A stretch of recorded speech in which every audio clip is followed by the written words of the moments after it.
Tito, capítulo 2, versículo 11 a 14.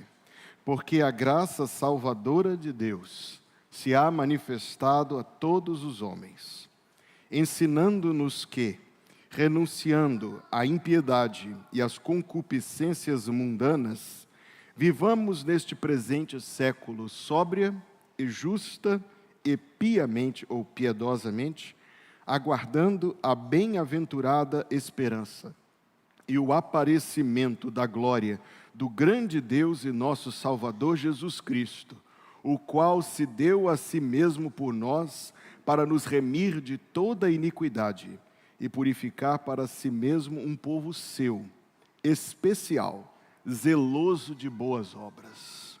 Oremos. Enquanto, ó Salvador, teu livro eu ler, meus olhos vêm abrir, pois quero ver, da mera letra além, a ti, Senhor. Eu venho a ti, Jesus, meu Salvador. Nas palavras deste hino, nós pedimos a tua ajuda, Deus, para compreendermos as coisas que estão diante de nós na tua palavra. Nós oramos, Santo Deus, em nome de Jesus e dizemos amém. Nos domingos pela manhã deste ano, o pastor da igreja está pregando sobre a nossa confissão de fé, parágrafo por parágrafo, a cada domingo um trecho, explorando o que é que nós, como uma igreja batista, cremos, o que é que nós confessamos como verdade na palavra de Deus. Ou seja, basicamente, nós estamos fazendo algo muito difícil no nosso tempo, que é definir coisas como verdades, o que pode ser muito difícil em praticamente qualquer área da vida humana. Vou exemplificar. Em 2011, o governo do Piauí entrou com uma ação civil ordinária no Supremo Tribunal Federal, pedindo que o STF marcasse definitivamente a fronteira entre o Piauí e o Ceará. Eu acho que esse assunto não é novidade para muitos. Existe desde 1880 uma área de aproximadamente 3.000 quilômetros entre o Piauí e o Ceará que não ficou claramente dividida. Isso quando Luiz Correia veio para o Piauí e Crateús foi para o Ceará, a área não ficou exatamente definida. O estado do Piauí quer a fronteira a leste, 3.000 quilômetros quadrados a mais para o Piauí. O estado do Ceará quer a fronteira a oeste, 3.000 quilômetros quadrados a mais para o estado do Ceará. Isso vem desde o tempo do Império, viu? Foi Dom Pedro II que assinou o papel e esqueceu. Em 1920, 105 anos atrás, teve uma tentativa de definir a fronteira entre os dois estados sem sucesso. Repito ao começo, em 2011 o governo do Piauí entrou com um pedido do Supremo Tribunal Federal, pedindo então que finalmente, definitivamente se marcasse a fronteira entre os dois estados. 2011, você sabe como que as coisas acontecem aqui no Brasil. 2011, 12, 13, 14, 15, 16, o Dias Toffoli, ministro, disse que não se sentia apto para definir o assunto, pediu ao Exército Brasileiro que nomeasse um destacamento para que o Exército Brasileiro fosse lá fazer a topografia da região e tentar encontrar algum delimitador natural. A maioria das fronteiras vai para o rio, serra, alguma coisa assim. Então, que encontrasse algum delimitador natural. Isso foi em 2016. Estamos no Brasil, 17, 18, 19, 20, 21, 22, 23, 24. Ano passado, o Exército deu o seguinte parecer: não há como definir a linha exata de divisão entre os estados. Isso mesmo. Foi para a ministra Carmen Lúcia, e a Carmen Lúcia, sem prazo, está para poder definir onde é que termina o Piauí e onde o Ceará começa. Só para uma nota de rodapé nesse assunto, a população da região, 3.000 quilômetros quadrados, está certo? 87% se declaram cearenses. De 13% piauienses. Mas mesmo isso é misturado. Tem gente do lado de cá que se declara piauiense e tem gente do lado de lá que se declara cearense. Vai resolver isso.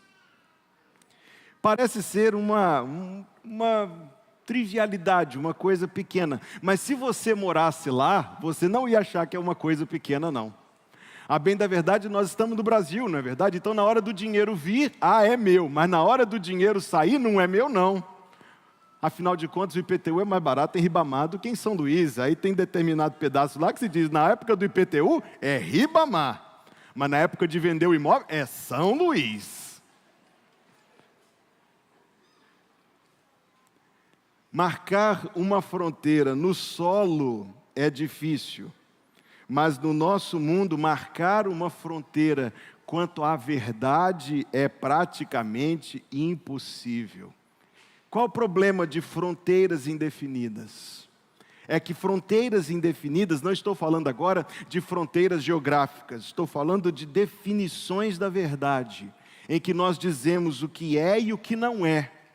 Isso, no mundo que nós vivemos, é algo que o mundo em qual nós vivemos tem muitos problemas. Porque o mundo gosta de imaginar uma ideia em que essas coisas não existem, em que tudo é uma coisa só. E no fim das contas, o recurso, o discurso do mundo é sempre tentar levantar para a grandeza, para a visão maior, para que com a visão maior a gente não se perca. É assim que o mundo sente, não se perca no meio dos detalhes. Bem, eu lembro de um trecho do Antigo Testamento em que Deus definiu muito bem as fronteiras de Israel. Você se lembra disso? E eu percebo na Escritura Sagrada que Deus não é Deus de indefinições, pelo contrário. Deus é o Deus da verdade, Ele é o Deus do sim, sim e do não, não.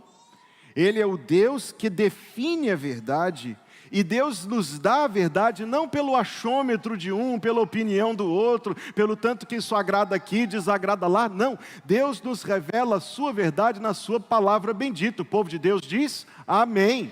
É aqui que nós encontramos, por meio do Espírito de Deus, que moveu os profetas, e do poder de Deus, que tem preservado a Escritura ao longo dos séculos, nós encontramos a revelação da verdade. Hoje, meus irmãos, nós estamos entrando, e é o primeiro domingo de alguns, nós estamos entrando no assunto principal da Escritura. Verdades bíblicas sobre a salvação. Sobre a salvação, isto é, não é apenas algo para depois da morte, é como você se encontra aos olhos de Deus hoje e o que existe reservado para o porvir, para aqueles que se encontram junto de Deus ou de Deus separados na eternidade de Deus juntos ou de Deus separados. Meu irmão, você pode estar errado sobre um bocado de coisas na sua vida, mas não vai te custar tanto quanto estar errado a respeito deste assunto. Você pode errar nos seus investimentos e ficar um pobretão até o fim dos seus dias. Não vai te custar tanto. Você pode errar no governo da sua personalidade e perder muitos relacionamentos nesta vida. Não vai te custar tanto. Você pode estar errado num monte de coisas. Não vai te custar tanto. Mas estar errado a respeito da salvação te custará eternamente. Nós precisamos saber, e eu não estou apenas nos referindo a este número de pessoas nesta casa de oração, neste dia do Senhor. Nós todos, coletivamente, humanidade, precisamos saber o caminho da salvação de Deus. Nosso texto, que nós vamos inclusive repetir no final da pregação, começa dizendo, a salvação, acompanhe no seu resumo, é outorgada por Deus pela sua graça, mediante arrependimento do pecador e da sua fé em Jesus Cristo como único Salvador e Senhor. Quando nós estamos dizendo que a salvação é outorgada, talvez você vai querer circular essa palavra aí no seu resumo, ou marcá-la para a sua fixação. Quando nós estamos dizendo que a palavra é outorgada, observe o pontinho aí, tem um sinal de diferente. Esse sinal, esse igual cortado, significa diferente. Outorgada é diferente de merecida. Outorgada é diferente de merecida. Ora, basta a gente pensar um pouco sobre isso. O que é a salvação que a Bíblia Sagrada revela? Em primeiro lugar, ela é a reconciliação com Deus, mediante o perdão dos pecados. mas ela assegura, como nós veremos hoje nos próximos domingos, ela assegura uma obra completa de Deus: regeneração, justificação, santificação, glorificação. Ou seja, a salvação que é dada hoje assegura, põe por certo, como garantido, o céu na vida por vir. Então vamos tentar imaginar o que é merecer. Tente merecer o céu, porque o mundo está cheio de merecimento. Então existe diferença de salário. A diferença de salário muitas vezes, não todas, mas muitas vezes ela é oriunda da capacidade que aquela função exige de quem ocupa. Então se alguém está capacitado, se alguém para isso se preparou, tem um salário acima de outras posições. O mundo funciona assim. Vamos aplicar essa lógica, vamos tentar aplicar essa lógica ao merecimento do céu. Ora, a Bíblia Sagrada diz, vamos pensar no valor intrínseco. A Bíblia diz que a Nova Jerusalém é toda feita de ouro. Quanto que a pessoa tem que valer ou merecer para poder ter acesso a isso, para ter direito ali? Mas não é só isto. Na verdade, em contraste com a maldição, é a bênção eterna. Quanto que a pessoa tem que conquistar para merecer a bênção eterna? Ah não, eu dei umas moedinhas no semáforo, eu doei para o Teleton, para o Criança Esperança, eu devo estar merecendo a bênção eterna. Se você pensar no valor da bênção eterna, você vai imaginar que não tem como merecê-la, ela vale demais. Como merecer isso? Como merecer a bênção eterna, a habitação na Nova Jerusalém, a vida por vir, a reconciliação com Deus, merecer o perdão dos pecados? Não faz sentido. Entende que não faz sentido? Merecer o perdão? Como? Quando nós dizemos que a salvação é outorgada, nós estamos dizendo que ela não é merecida. Ela é, bendito seja o nome de Deus Salvador, ela é um ato salvador de Deus, algo que nós não podemos causar em Deus, algo que nós não podemos provocar. Mas o texto bíblico diz, o texto da nossa confissão de fé diz, mediante arrependimento do pecador e da sua fé em Jesus. O fato de ela ser outorgada, o fato de ela ser gratuita e graciosa, não quer dizer que Deus não imponha condições. Pense comigo, papai e mamãe, você diz assim dentro de casa, se isso, então aquilo. Por exemplo, se boas notas, então viagem nas férias. E o negócio é quando a nota é ruim, é a família toda que paga o preço, mas tudo bem. Se bom comportamento, então 30 minutos de televisão. 30 está muito, né? Eu também achei generoso. Extravagante. Se obediência, se lavar as louças, se arrumar a cama, se tomar banho, se dormir na hora, se acordar na hora para ir para a escola, então, ótimo, mereceu 15 minutinhos de tela de joguinho. 15 minutos, caramba, vai estragar a criança. Não existe ligação entre lavar as louças e acordar cedo e arrumar a cama e assistir televisão. Não existe ligação entre fazer as tarefas de casa, pôr o lixo para fora, arrumar as gavetas e ter acesso a alguns minutos de tela na sexta-feira ou no sábado. Não existe ligação. Não é merecimento, é a condição determinada por aquele que tem autoridade. Filhos, obedecei a vossos pais no Senhor, porque isso é justo. Esse versículo é para vocês. Deus igualmente, ao estabelecer condições, Deus não está estabelecendo o merecimento. Deus não está estabelecendo a conquista da salvação. Deus está estabelecendo as condições. E se nós pensarmos um pouquinho, nós vamos entender que essas condições estão intimamente ligadas, totalmente ligadas àquilo que a própria salvação é. Àquilo que a própria salvação é. Fazer um parêntese, por favor. A gente não precisa colocar mais cadeiras, tá certo? A gente tem bastante assento ainda aqui. Não é preciso colocar mais cadeiras. Vou voltar à minha mensagem. Arrependimento e fé estão intimamente ligados àquilo que a salvação é. Por quê? Arrependimento quer dizer que a pessoa reconhece que é um pecador.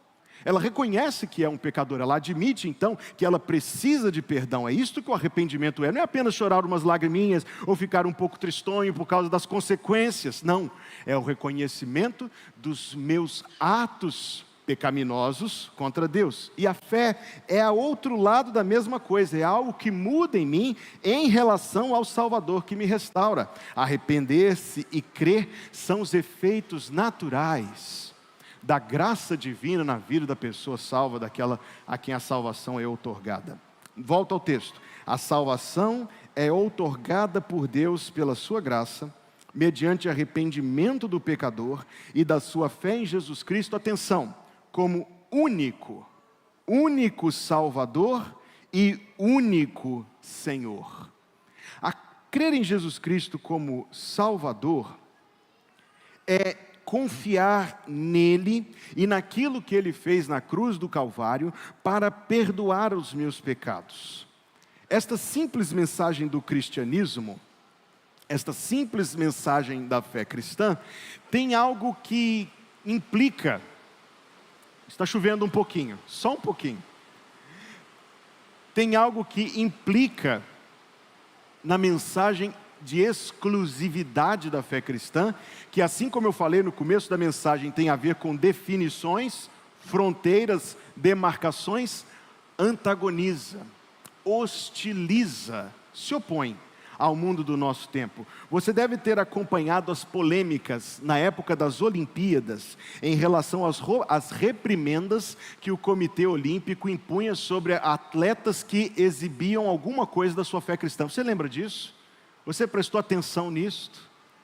A confissão de Jesus Cristo como único, não é único para mim, é o único que existe.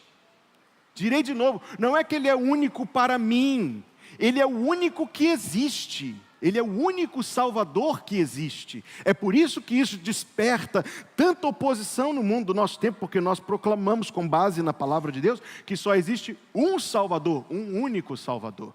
E quando dizemos que Jesus Cristo é o único Senhor, nós estamos caracterizando a obra de salvação. Uma pessoa diz que Jesus me salvou, mas vive em pecado. Ah, Jesus me salvou, mas vive em desobediência. Jesus me salvou, mas eu não gosto de igreja. Jesus me salvou, mas eu não gosto de ler a Bíblia. Jesus me salvou, mas eu não gosto de orar. Jesus me salvou, mas esse negócio de dízimo, eu não confio nisso não. Jesus me salvou, eu vou para o céu, mas eu não gosto de culto. Não, Senhor. Não, senhora, todo aquele que Jesus Cristo conquista como Salvador, Ele conquista também como Senhor. Eu não sei quem foi que pensou em separar as duas coisas, talvez Satanás, faz sentido na minha cabeça. Mas aliás, eu tenho certeza agora, foi. Porque aí você promete para as pessoas salvação sem discipulado. Você oferece para as pessoas perdão sem mudança de vida. Esperança da vida eterna sem carregar a cruz hoje. Só pode ter sido do inferno que isso veio. Não. Quando Jesus é o Salvador de alguém, Ele é o Senhor de alguém. Quando nós proclamamos Jesus como único Salvador, o mundo inteiro late e grita, dizendo que isso é uma mensagem de intolerância, que exclui pessoas, que divide pessoas, e que isso excita, discurso de ódio, discurso de ódio, discurso de ódio. Eu gosto muito da resposta do Dr. Sproul, quando dizem, você não pode dizer que só existe um Salvador. A resposta cristã para isso é, na verdade é maravilhoso que exista um, porque não deveria ter nenhum.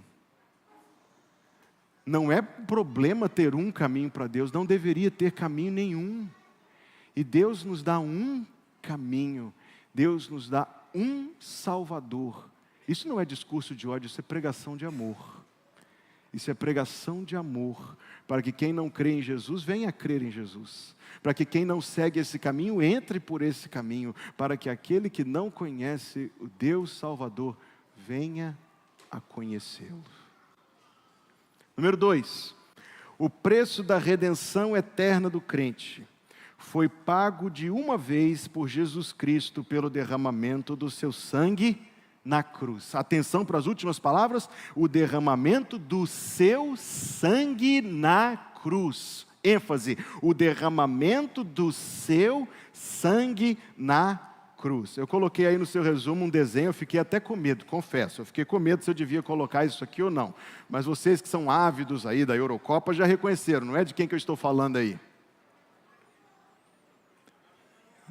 Hã? Não é porque eu não sei, é de quê? Obrigado. Eu não sei. Ele joga onde? Na UEFA? Joga na UEFA?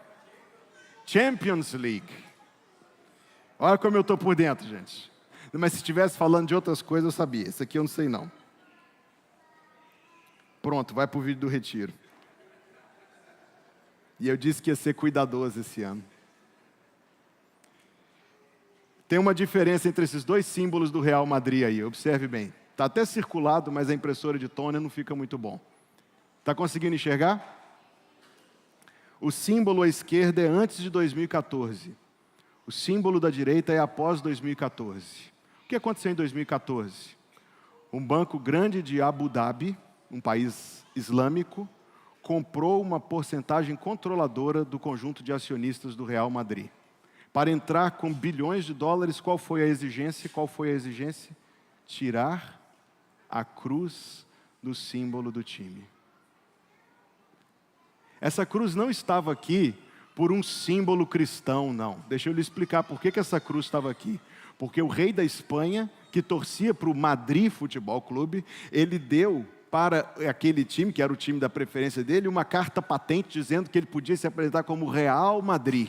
Então, por causa dessa carta patente, eles colocaram sobre o escudo do time o símbolo da coroa da Espanha. Agora, um pouco de história. A coroa da Espanha surgiu no século XV, quando foi unificado Castela, Aragão, todos aqueles reinos lá, e foram unificados no reinado de Isabel e Francisco, se eu não estou enganado, aqueles que mandaram Cristóvão Colombo para a América, os reis católicos. Então, eles colocaram uma cruz no alto da coroa. Quase todas as coroas cristãs medievais tinham uma cruz no alto da coroa, isso era um símbolo.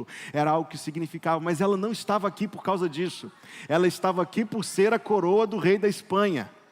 Mas inclusive era pequenininha, você observou, não era grande. Observe, não era grande. Grande o suficiente, porém, para incomodar.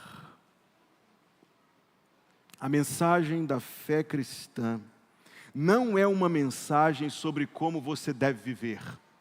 Escute-me, olhe para mim. Cristianismo não é o sermão do monte. Não se resume em dar uma esmola com a mão sem a outra saber. Não se resume em dar a outra face. Não se resume nessas coisas. Esta não é a mensagem do cristianismo. O sermão do monte é útil para pessoas convertidas, sobre como pessoas já convertidas devem viver. O sermão do monte não é o que o cristianismo tem a dizer para o mundo. O que o cristianismo tem a dizer para o mundo não é trate o outro como você quer ser tratado. Isso é para crentes. A mensagem do cristianismo para o mundo não é amarás o teu próximo como a ti mesmo. Isso é para crentes. A mensagem do cristianismo para o mundo é: Deus estava em Cristo, justificando nele o mundo, fazendo Jesus Cristo propiciação pelos nossos pecados. Essa é a mensagem cristã para o mundo. O cristianismo não é uma religião de faça isso, faça aquilo, faça isso, faça aquilo, faça isso, faça aquilo. O cristianismo é uma mensagem sobre o que Jesus Cristo é, e sobre o que Jesus Cristo fez, e sobre nossa incapacidade de fazer algo por nós mesmos. Quer ver? Talvez você conheça essas palavras, e eu quero dizer, eu sou batista da ponta do pé à ponta da cabeça. Mas eu digo sem hesitação, creio em Deus Pai Todo-Poderoso, Criador do céu e da terra, e em Jesus Cristo, seu único Filho, nosso Senhor, que nasceu por um milagre, uma obra do Espírito Santo, no ventre de Maria, que era uma virgem, padeceu sob Pôncio Pilatos, foi sepultado. Não digo que desceu à mansão dos mortos, um dia eu entro sobre isso. Ressuscitou ao terceiro dia, está à destra de Deus Pai Todo-Poderoso, de onde há de vir para julgar os vivos e os mortos. Creio no Espírito Santo, na Santa Igreja Cristã, na comunhão dos santos, na ressurreição dos mortos e na vida eterna. Amém. Tem alguma palavra aqui que se refere ao que Jesus Cristo ensinou? Você prestou atenção? Você ficou escandalizado que eu citei isso, não devia. Em 1905, quando foi fundada a Aliança Batista Mundial, o primeiro ato foi recitar o Credo Apostólico. O Credo Apostólico é o conjunto, primeira confissão de fé cristã da história, que se tem notícia. Atenção para o segundo parágrafo.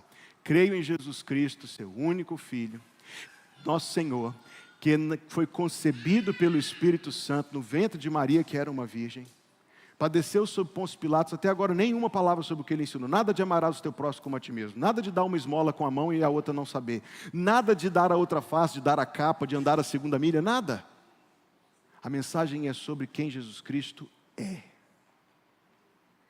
Foi sepultado, morto, ressuscitou ao terceiro dia, está sentado à destra de Deus Pai Todo-Poderoso, de onde há de vir para julgar os vivos e os mortos. Tem uma palavra sobre o que você deve fazer.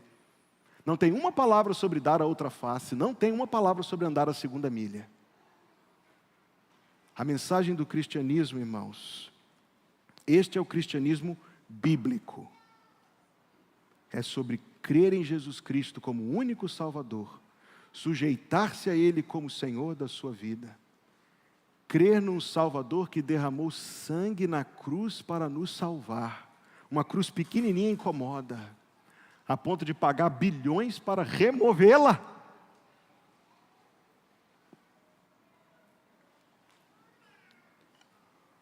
O preço da redenção eterna do crente foi pago de uma vez, louvado seja Deus, por Jesus Cristo, pelo derramamento do seu sangue na cruz. Terceiro lugar, a salvação é individual. A salvação é individual e significa a redenção do homem na inteireza do seu ser. Quando o texto bíblico diz que a salvação é individual, ele está dizendo basicamente que existe muito que a gente pode fazer pela salvação de alguém. Hoje à tarde, leia o que eu coloquei na página 1 do boletim, eu lhe convido, eu lhe faço esse convite. O que eu coloquei na página 1 do boletim chama-se Seja um André. Eu não vou ler agora, não. Aí antes do culto eu cumprimentei o irmão André e disse, você não precisa, você já é. Mas para os outros estou dizendo, seja um André. Porque eu estou me referindo a André lá no Evangelho de João. Evangelho de João que trouxe Simão Pedro para Jesus. Leia, eu não vou dar destaque para isso mais do que esse agora. Existe muito que a gente pode fazer pela salvação de alguém. A razão por que eu coloquei esse editorial, por sinal, é porque daqui 2 domingos, no dia 30, nós vamos fazer um culto evangelístico. Nós fazemos todos os cultos. Eu prego o evangelho em todos os cultos. Este púlpito ouve o evangelho ser declarado em todos os cultos. Mas a partir de hoje à noite nós vamos orar intencionalmente por aqueles que nós vamos convidar. E nós vamos nos esforçar por trazer convidados nesse culto, dia 30, e eu vou me esforçar para pregar o evangelho com simplicidade e clareza, e orando para que seja o dia da salvação de muitas vidas. Ou seja, existe muito que você pode fazer pela salvação de alguém, dos seus filhos, do seu cônjuge que não é crente, dos seus pais, familiares, vizinhos, amigos, colegas de trabalho, pessoas desconhecidas. Existe muito que você pode fazer. Você pode orar por eles, você pode convidá-los para os cultos, você pode e deve compartilhar o seu testemunho, a mensagem do Evangelho de Jesus Cristo, presentear alguém com uma Bíblia, oferecer um folheto evangelístico. Existe muito.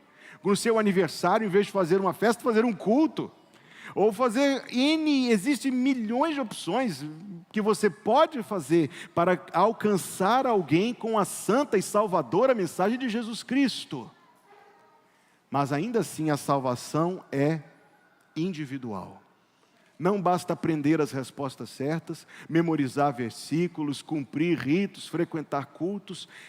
O Senhor Jesus foi muito claro quando Ele disse que naquele dia alguns lhe dirão, Senhor, Senhor, em Teu nome fizemos isto, fizemos aquilo, etc. e tal. E qual será a resposta? Não vos conheço, apartai-vos de mim, vós que praticais a iniquidade. A salvação, quero dizer de novo, existe muito que você pode fazer pela salvação de seus filhos e deve, mas ela não é hereditária. Existe muito que você pode fazer e deve pela salvação de muitas pessoas, mas a salvação é individual. Veja o que diz o texto em Romanos capítulo 10, versículo 9. A saber, se, esta é uma grande palavra, se com a tua boca confessares ao Senhor Jesus e em teu coração creres que Deus o ressuscitou dentre os mortos, serás salvo. Visto que com o coração se crê para a justiça e com a boca se faz confissão para a salvação. A salvação é individual e a salvação é transformadora. Se alguém está em Cristo, diga comigo, nova criatura é, as coisas velhas já passaram, eis que tudo se fez novo. Número 4, é um dom gratuito que Deus oferece a todos os homens e que compreende a regeneração, a justificação, a santificação e a glorificação. Atenção, é um dom gratuito. É um dom gratuito. O pastor que eu conheço foi privilegiado com um convite muito distinto. Ele foi convidado para dar a bandeirada inicial na corrida NASCAR. Legal, não é? Deu a bandeirada inicial no NASCAR. Antes da corrida, algumas horas antes por sinal, tem um café da manhã com os competidores. Eu não sabia disso. Tem um café da manhã amigável, para todo mundo ficar bem amiguinho antes da competição. Como o pastor foi dar a bandeirada, deram a ele o privilégio de dizer algumas palavras e orar pelo café da manhã. E ele tinha era muito pouco tempo, aquelas programações, tem 1 minuto para isso, 2 para aquilo, aquela coisa. Ele tinha coisa de 1 minuto e meio para falar. Ele disse, eu quero parabenizar vocês, porque se vocês chegaram aqui, é porque vocês são muito bons no que fazem. Eu quero parabenizar vocês, porque se vocês chegaram aqui, é porque vocês se dedicaram muito. É porque tem muita gente com cada um de vocês, que são seus apoiadores, seus patrocinadores, seus sustentadores, as pessoas que têm desde o começo investido na sua carreira. Eu quero parabenizar vocês. Deus, escuta, isso aqui vai ser importante para você em outras áreas da sua vida. Deus honra o mérito em todas as áreas da vida. Deus honra, é bíblico dizer isso, Deus honra o trabalhar, Deus honra o esforço, o estudo, acordar cedo, Deus honra essas coisas. Deus honra o mérito em todas as áreas da vida, menos uma. Ele tinha 1 minuto e meio para falar de Jesus. Deus honra o merecimento em todas as áreas da vida, menos uma. Porque em todas as áreas da vida, quem merece tem a glória. Mas na salvação, a glória é exclusiva de Deus. Talvez seja difícil para você entender por que nós não olhamos para a mãe de Jesus como tendo participação na nossa salvação. Mas a mãe de Jesus não é Deus. E se eu dou glória para a mãe de Jesus, eu estou tirando a glória de Deus. A glória é só de Deus na salvação. É por isso que a glória também não pode ser por causa de quem fez, de quem correu, de quem conseguiu, de quem quis, de quem fez, dos méritos humanos. A glória é exclusiva de Deus. É um dom gratuito que Deus oferece a todos os homens, por fim, que compreende a regeneração, a justificação, a santificação e a glorificação. Deixa eu lhe dizer, quando Deus começa essa obra num coração, Ele termina. Muitas vezes em nossa vida nós passamos por obras abandonadas, não é verdade? Obras iniciadas, embargadas, talvez. Obras iniciadas e a pessoa que começou não tinha condições de levá-la a término. Basta andar, olhar e você vê. Deus não é assim. Aquele que começou em vós a boa obra, diz Filipenses 1,6, há de completá-la até ao dia de Cristo Jesus. É por isso que nós temos certeza da salvação, não por causa de nós os salvos, mas por causa dele, o nosso Salvador. E é por isso que nós temos certeza destas coisas, que o que ele começa, regeneração e justificação, continua na santificação, culmina na glorificação. Vou pregar sobre essas coisas em detalhes nos próximos domingos, mas o que eu quero dizer de novo é, a obra que ele começa, ele continua. Só uma pergunta para você, você está ajudando ou atrapalhando? Já pensou nisso? Ele está fazendo uma obra na sua vida, você está ajudando ou atrapalhando? Ele está fazendo uma obra na sua vida, pela palavra, pelo Espírito, pela consciência, pelo convívio cristão, pela comunhão dos santos, pela igreja, pela pregação, pelas dificuldades, a santificação do seu coração, a transformação da sua vida numa vida mais semelhante a Jesus Cristo. Você está ajudando ou atrapalhando?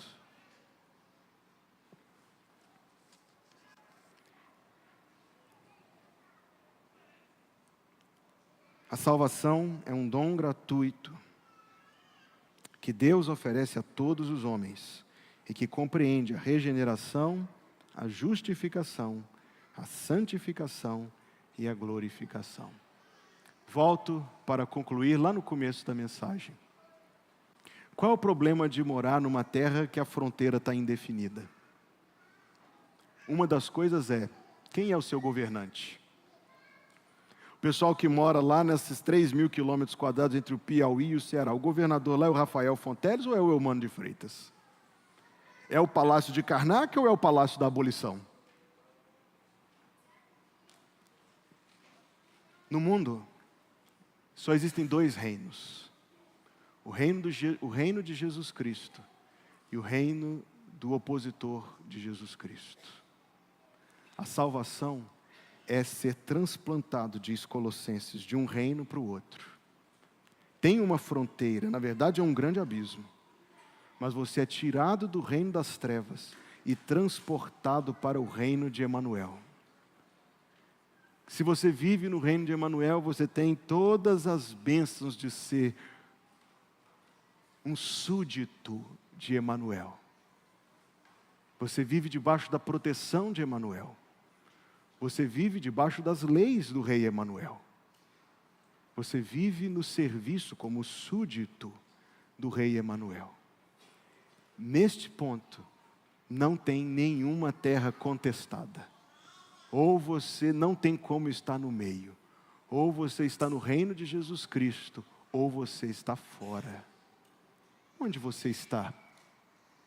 Onde você está? Mas se você não está no reino de Jesus Cristo, você pode vir a Ele hoje ainda. Emanuel tem fronteira aberta para quem quer entrar. Emanuel tem fronteira aberta. O rei Emanuel abre a porta do seu reino para quem quer entrar. Enquanto os irmãos do Ministério de Música se dirigem para cá, porque depois nós cantaremos, eu convido a igreja a se colocar em pé. Eu lhes farei uma pergunta, como sempre, e como sempre, vocês me oferecerão uma resposta extraída da nossa confissão de fé, a declaração doutrinária da Convenção Batista Brasileira.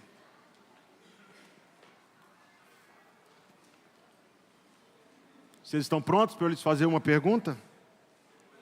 Igreja, o que você crê sobre a salvação?